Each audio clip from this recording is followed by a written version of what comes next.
Hello everyone, this is Krishna Gupta and welcome to the lecture series on human-computer interaction. In previous lecture, I have discussed about Fitts law and now in this lecture, I will discuss about Hicks law. So let's start the concept of Hicks-Hyman law first. So this is a simple concept or it is very simple to learn. The process of making a selection from a list. Simply you see this particular list, you have a select option and click on this particular arrow.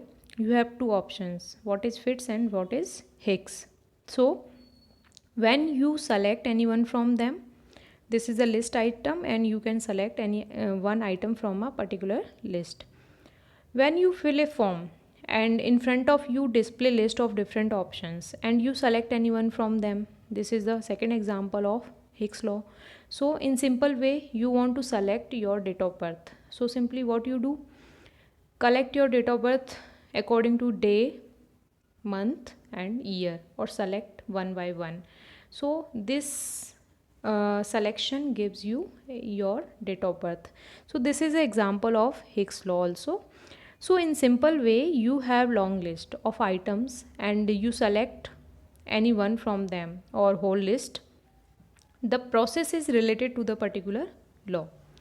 So it have two categories of selection. First list item are in order manner or it can be in order manner, but user have no idea about items. Second is items are known to the user. So it is very simple to select like districts, list, age, gender, height, level of alertness.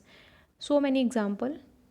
And after that we have reaction time plus movement time and is equal to response time. So this is a formula of calculation of response time. So Hicks law related to the response time. So response time, single possible response, plus movement time, it takes to complete the onset of a movement, gives us a response time. It takes to process information and then to make a response. So that's all about the Hicks law. And thanks for watching, and you can download my complete notes from the given list.